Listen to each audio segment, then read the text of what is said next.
Cabinet ने कई महत्वपूर्ण प्रस्तावों को मंजूरी दी है। कैबिनेट ने जहां बच्चों को स्कूल जाने के लिए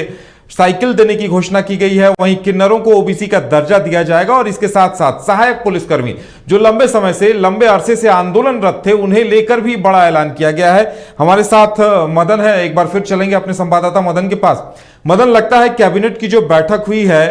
सहायक पुलिसकर्मियों से लेकर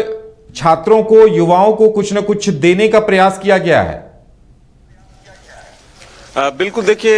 1 वर्ष का एक्सटेंशन उन्हें मिला है। पहले जो नियमावली थी और जिसके तहत उनकी नियुक्ति थी उसमें 6 वर्ष तक ही सेवा विस्तार के थे, लेकिन अब उसमें संशोधन कर जो है 7 वर्ष किया गया, यानी कि 1 वर्ष का और जो है एक्सटेंशन दिया गया। सहायक पुलिसकर्मी काफी इंतजार में थे, उनकी निगाहें जो है कैबिनेट की बैठक पर टिकी हुई थी कि आज कुछ बड़ा फैसला हो सकता है, लेकिन फिलहाल उन्हें 1 वर्ष का एक्सटेंशन ही मिला है, तो अब इससे वो संतुष्ट होंगे। लेकिन दूसरा बड़ा फैसला जो कैबिनेट का है वो है जो छात्र है उनको पिछले कई वर्षों से साइकिल नहीं मिली थी, तो अब उन्हें जो है साइकिल देने का रास्ता जो है साफ हो चुका है और अनुसूचित जाति, जनजाति और पिछड़े वर्ग के स्कूल में पढ़ने वाले छात्रों को साइकिल जो है मुफ्त में मिलेगी। साथ ही जो किन्नर हैं, यानी कि 3rd जेंडर के जो लोग हैं, अब उन्हें भी सरकार ओबीसी आरक्षण का लाभ देगी। तो ऐसे में हम ये कह सकते हैं कि उनके लिए भी एक बड़ा सौगात है और कई महत्वपूर्ण फैसले जो है, लगभग 35 प्रस्ताव पर आज चर्चा हुई और उसमें मुहर जो है लगी है। तो हम ये कह सकते हैं कि राज्य के विकास को लेकर के जो एक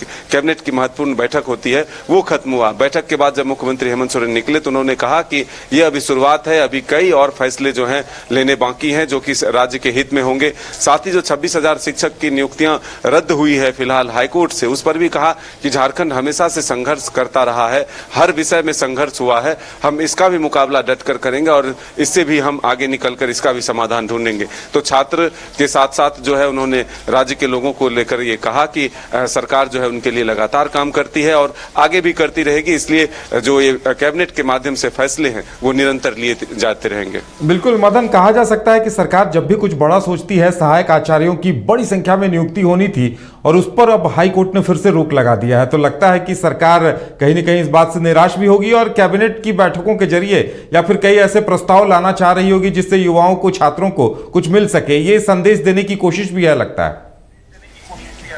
बिल्कुल, मुख्यमंत्री ने ये कोशिश की है कि हम इससे निराश नहीं हुए हैं। हाईकोर्ट का जो फैसला है उसका अध्ययन करेंगे और उसके वैकल्पिक व्यवस्था भी ढूंढेंगे और इसी के तहत 26,000 जो नियुक्तियां फिलहाल रद्द हुई है, जो जिस पर रोक लगी है, उसे किस तरह से आगे बढ़ाया जाए और फिर वो कोर्ट ना जाए, छात्रों के हित में हो, युवाओं के हित में हो, उनको रोजगार मिले, इसको लेकर के मुख्यमंत्री ने कहा कि हम गहन अध्ययन करके फिर आगे कदम बढ़ाएंगे। और उन्होंने सीधे तौर पर कहा कि जब भी झारखंड में कुछ बड़ा होता है तो उसमें मुश्किलें आती है और इसी तरह से कोर्ट का सामना करना पड़ता है, तो हम इससे डरने वाले नहीं हैं, हम हिम्मत से इसका मुकाबला करेंगे और आगे बढ़कर राज्य के युवाओं को रोजगार देंगे। चलिए मदन, हमारे साथ जुड़ने के लिए और तमाम जानकारी देने के लिए आपका बहुत बहुत धन्यवाद। तो देखने वाली बात यह होगी कि कैबिनेट में जो प्रस्ताव लाए गए हैं उनका लाभ आम लोगों को कब तक मिल पाता है और नियुक्तियों को लेकर सूबे में जो सियासत हो रही है, जिस तरह से युवा निराश हैं, तो उन्हें सीएम की तरफ से, सरकार की तरफ से कब तक इस मामले में राहत दी जा सकती है और कब नियुक्तियों का सिलसिला शुरू होता है, ये भी देखना दिलचस्प होगा। फिलहाल हमारे साथ इतना ही, हमें दीजिए इजाजत और आप देखते रहिए न्यूज़ बाइस्कोप। नमस्कार।